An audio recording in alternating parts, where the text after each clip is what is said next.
and let me just add the word minor setbacks. Okay? Yeah. So let's take a look at traffic. All right. It's 24 minutes to 7. Let's see what's happening on the roads, and then we'll look at some of these stories in greater detail. This is the Situation Room, the only way to start your day. It's still okay, imagine. So Mombasa Road is okay. Langata Road and Ngong Road are fine. Jogoo Road is actually looking all right.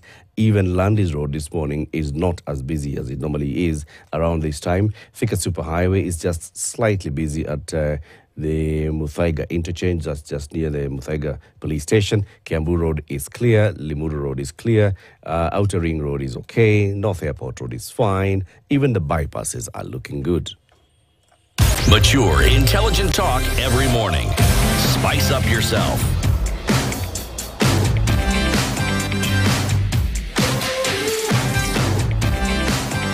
Mornings done right. Here, it's not enough for me. It's just not enough. You don't know what they do to girls like you. I think it's having an affair. Cindy. That's her name. Sorry, who is your father? That's a double bell. Had another family, another wife.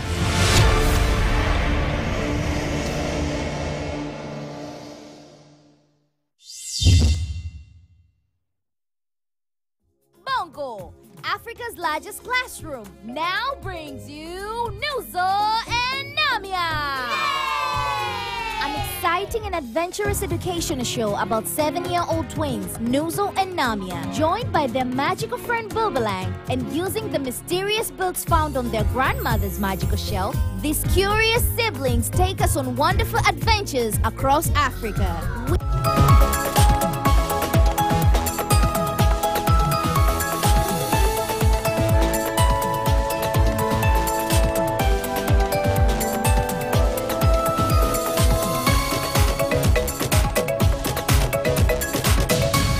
Interactions with him, others were just what they have seen him do, what they've heard him say, and they were not very, didn't sit very well with them.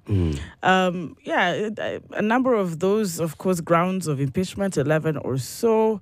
I think I'm still waiting then, because even the deputy president came up with his own videos to support his response. But how objective we are, why he's really the one, at the center of this is still something I am trying to, be okay with. I'm trying to have the right words here. But then Kufa Makanga has been going around, and someone even said Kufa mechanic, and many others. There's this lady called Caroline, is it Cheptom, who said, why in the water?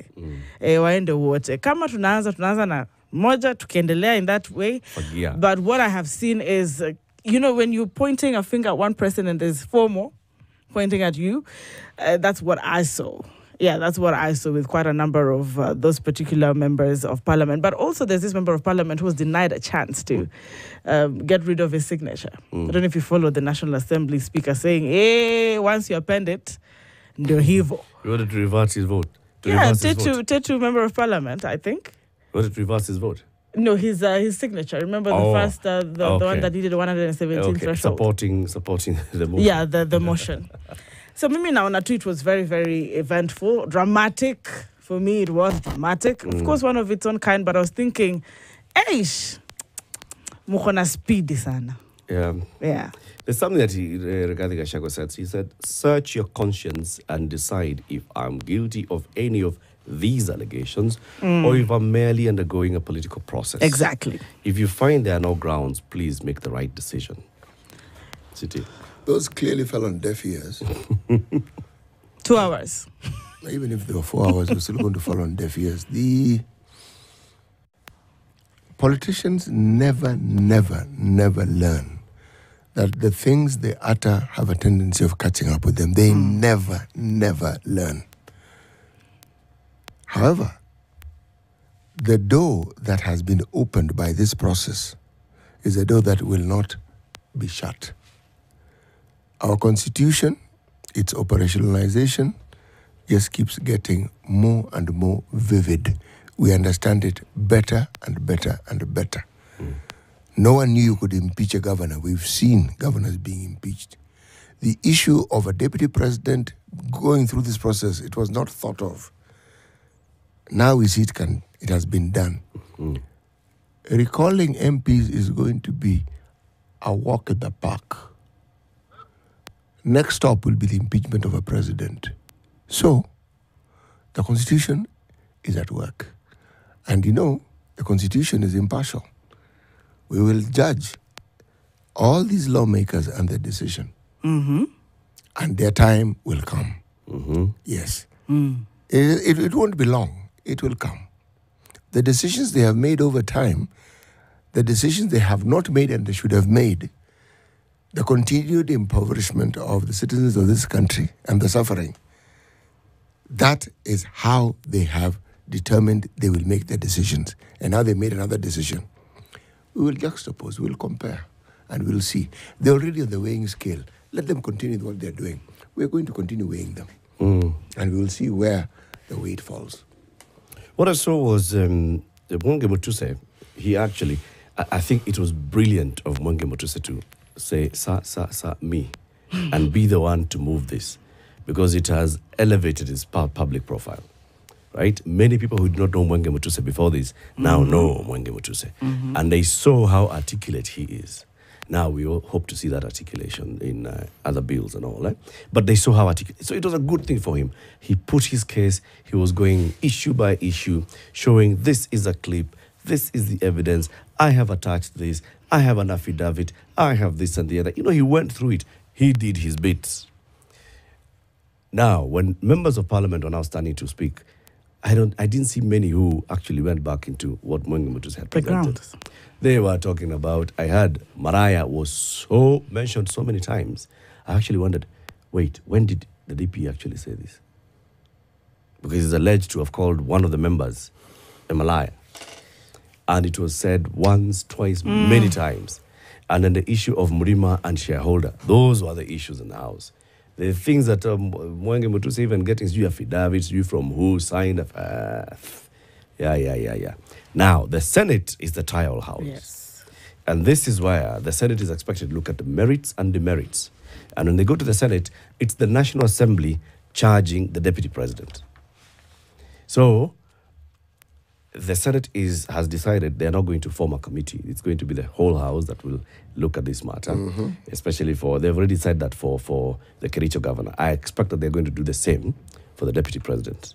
So if they go the whole House for the Deputy President, are they going to be interrogating the issues that are in the special motion, or are they also going to be looking at everything else bar the issues in the special motion? This is going to be an interesting one to see how it flows. There are people who are then saying, okay, but then Senate, are they only going to be voting the 47 of them or all members of the Senate? It's all. That's what the law says. It's all not members. Just the elected? No, it's not just the elected. It's all members of the Senate. And it's 2/3 of all the members of the Senate. Number two, what happens if the Senate actually approves the impeachment? The DP stands impeached. Then what happens? Corridors of justice. Okay. So this is what the Constitution says in Article 149, vacancy in the office of the Deputy President. Within 14 days after a vacancy in the office of the Deputy President arises, the President shall nominate a person to fill the vacancy, and the National Assembly shall vote on the nomination within 60 days after receiving it. If a person assumes office as Deputy President under this clause, then for purposes of Article 148, the person shall be deemed A, to have served a full term as DP if at the date on which the person assumed office more than 2.5 years remain before the date of the next regularly scheduled election. If not, to have served a term of office as Deputy President in any other case. Okay? Yes. So within 14 days, the President should nominate. Yes. Now, the other issues now start coming in. You nominate somebody who qualifies to be Deputy President. Who determines if you're qualified to be Deputy President? Michael Nyoke had something to say about this, didn't he? Is it who is qualified, or is it who is loyal to you, or who actually understands your vision, or your friend? They can all be even very, very good to you. Okay. But there is a vetting process. President and Deputy President present their nomination papers Right. to the IEBC. Is that And not then what the they did? IEBC finds that this person, yes, they qualify. So regard they qualified. Yeah. So the person that the president nominates needs to be confirmed by the IEBC Yes. whether they meet the legal standards. Yes. Now the other question now starts coming in. Yes. And that's what constitutional lawyer Waiko Onyoiko Let me said. just read what he had to say. To be sure, only IEBC has sole constitutional mandate to determine whether a person is eligible to be a DP nominee. So if Ruto succeeded on the Rigathi issue before sending his DP nominee to Bunge for approval, he must get clearance from IEBC. And that is how the people start recalling their MPs. I find us a very interesting country. Wait, am I living in utopia? Do we have an IEBC? That's the thing. We don't. So the question is, we have an IEBC, Commissioner. the secretariat is Okay. there. The commissioners are not in office. Yeah. So is this a matter to be looked at by the IEBC commissioners, or is it to be looked at by the IEBC secretariat? There's been another emergence of another issue, some case law. In a previous court case, a court had determined that the matter of checking qualification is a very, very administrative issue. Yes. So the IEBC CEO can do that. You don't have to have full commission there sitting. Precedence is a serious thing. Very, very, very. Yes, precedence is a serious thing. Now, because that precedence, it therefore means that one could argue that nothing's stopping the president from presenting his nominee to the CEO, because the CEO exists. Of course. Wow. So what are we looking at? You know, someone tweeted, I'm sorry to take you guys back a bit, when I think it's Sudi, he took to his Twitter account, X now, just before, you know, when we were looking at the impeachment as some of those mamas in the corridors, and he said, maximum 2 weeks. Now look, it has happened. Yeah.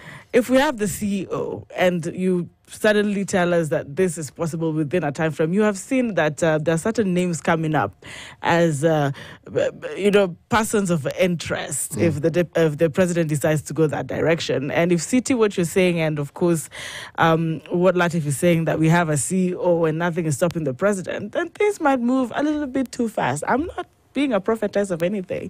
Trying to understand as well what's happening in the country, and looks like anything is possible. But there's something else we haven't mentioned. You mentioned it in passing.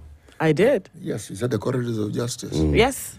Because it will enter this equation. Yep. And I'm certain that the DP's legal team is prepared for it. Oh, indeed. Indeed. Just like the Wambora cases, Yes. or even the Meru governor case, Yes. Mwangaza. right? Yep. How does the judiciary play into this? Yes, exactly. Even after a decision is made in the Senate, how does the judiciary play into this? Even And what do after we a see? high court determines a case and states their position, and it goes to appeal. Yes. Yes. So, this drama is not just about to end, but the education of us, the citizen, will be profound. With every move, we are learning things we did not know. We are understanding things we did not know. We're discovering the power. Yes, yes, that yes. we And we're all actually becoming legal experts. Expert is a big word. Somebody was also asking, all right, you know, the drafters of the Constitution, by putting in these time limits and saying within 14 days of a vacancy falling in this office, the president should nominate, Parliament should have 60 days within which to deal with that nomination, and we have a new DP. They were looking at cases in this country where for some time, we stayed without a DP for our vice president for a while, right? Yeah. So President Moi said, nimeachisha huyu jamaa kazi. And he said, wacha nifikirie. Akafikiria. Akafikiria. We. Akafikiria ria. That is it. So I think the framers of the Constitution, so we do not want such a case where maybe the removal of DP from office is engineered by the president, so then the president stays without any deputy, right? And says, we must have this. So What happens then if it goes to court and it stays on? It goes to High Court, it goes to Court of Appeal, it goes to Supreme Court. In all those days, what's happening? Wait, that's deep. Yes, it is. We've had certain cases, and unless I'm not a legal expert yet, but if I look in hindsight, I think there's certain cases facing certain governors or former governors, if they're not serving, that is still before the judges. 5 years, 2 years, they can stretch that long. Well, we have a case of a sitting MP who was actually jailed. Yes, and then he appealed. Okay. Not only is he no longer jailed, he was elected as a member of parliament and he's serving. So, if you think this country is strange, think again. It is very strange. This one is this one's city for look and see. It goes to the Senate. Let us look and see what happens. Someone here says, I think the president already has a nominee, and she's a woman. Campaigns mechacha hata kwa social media. Kaende. Let me give you this story. Page 11 of The Nation. Kenyan taxpayers lost at least 6.6 billion shillings in the controversial edible oils importation deal, with several anomalies flagged in the process, a Senate committee heard yesterday. During a meeting of the Senate Trade Committee, which is conducting an inquiry into the controversial 16.5 billion shilling edible oil scandal, it emerged that the Kenya National Trading Corporation sold some uncleared consignment nearing its expiry date to a local firm for reshipping, yet the batch is still in the country. So they sold an uncleared consignment nearing expiry date to a local company for reshipping. Why are they selling it for reshipping and it's nearing? Appearing before the committee chaired by the Kajiado Senator Seki Lenku, KNTC General Manager for Finance, Purity Kimani, said the 6.6 billion shillings was lost due to fluctuation in exchange rates, clearance and warehousing costs. She said that the corporation had sold at least 1.67 million jerrycans of the oil as at September 17th, generating 5.9 billion. She said that 10,651 jerrycans were damaged during transport and stripping, and the corporation is following up insurance claims. And KNTC has 303.1 million in outstanding payables for warehouse rent, storage, and agency fees. She also admitted that part of the consignment was sold at 3,028 shillings per jerrycan instead of 3,700, resulting in a loss of 540 million shillings. She was asked by Senator Lenku, so you're admitting that there is such a loss due to the factors you have mentioned. Who has benefited from this? Marsabit Senator Mohammed Chute had said that more than 6 billion shillings have been lost through overpayment to suppliers, fluctuations in exchange rates, and failure by some of the suppliers to refund the overpaid amounts. He told the committee that the letter of credit was opened at $23 per jerrycan, but KNTC ended up paying $30 per jerrycan, leading to an overpayment of 2.5 billion shillings. Sijui kama mnaelewa hii mathematic. Mathematic. Actually, what I understand, because the same stories in the Star, and they are talking about how it is KNTC overpaid Multi-Commerce an approximate of $10 million. And this is something that people are wondering, so how did you manage? That's 1.2 billion. How do you manage to overpay this sort of amount? This story had a problem from the beginning, even when we first heard it. It has continued to have a problem. And the new officers who come in, somebody left, somebody else came in, they find themselves in a bit of a quagmire here. Some people are explaining things they don't fully understand. But that the money was lost, fluctuation is a good reason to give. But there was a problem even before the story of fluctuations came in. And the exchange rates? The story behind all this importation was that the cost of living would be addressed. Yeah. People would be able to buy cheaper cooking oil. That was the understanding. So how all this thing comes about, man? In the end, was there cheaper cooking oil in the market? I don't Expired. Right?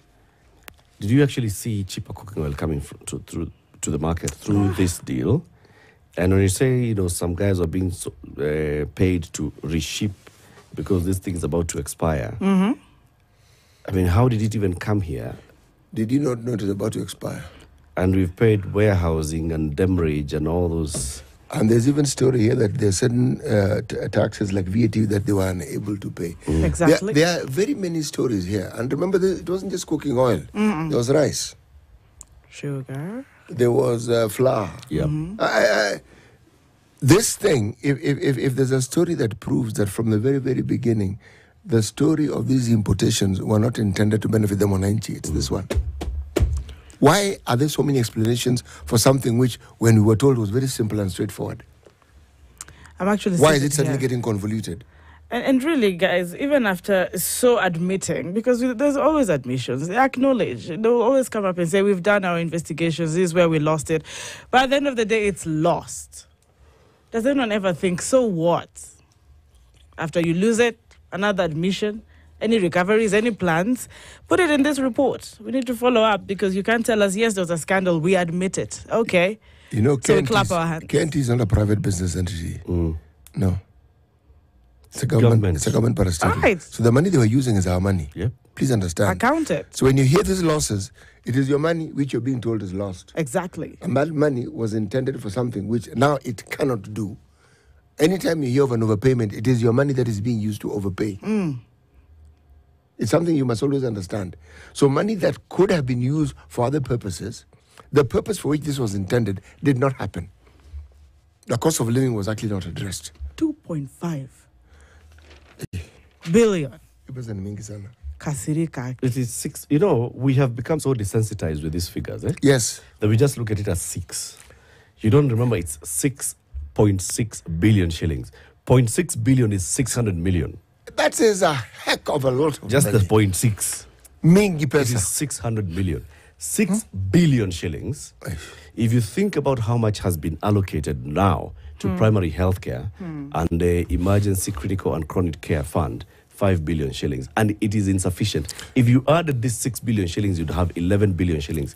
We would be saying that go to your local health facility, go back home, it's been paid. Do not even chuck a cent. Yes. And that would be nationwide. And you just, This is what it means, Bana. It's 6 billion. It's not just like a small figure. No. Counties, there are counties that receive 4 billion Yes. as what it is their Shareable share. revenue. Yes, 4. Others, 6. Whole county. Now you're being told 6.6 billion as though it's just a figure. It's actually not a figure. It's real amounts of money. This is a lot of money. To And we imagine, can't just say, yes. by the way, we lost it because of exchange rate fluctuation. Excuse us. We lost it, because of we had to pay now some warehousing. We lost it because we had to pay this person so that they can ship it back. We lost it because now we are pursuing insurance. The other insurance It's can one pay story us. after another, We after lost it another, after another. because- And these are not the same stories we were told at the beginning. No. When there was another CEO who went before this same Senate and had to explain things. And you look at this and you're thinking, okay, quite interesting, because as we're speaking, the shenanigans that happen in this country, the number of times we're told, hey, we're broke. Bear with us. Cut your clothes according to your size. Oh, do understand it is a short time, paying for a long time gain. And you're thinking 6.6 billion shillings, and the feeding program is, having its own It's shenanigans. Issues and issues. Issues. Kenyans can be agitated for real. I don't blame when they're angry. Yep. Yes. Let's get to the news. It's 7 a.m.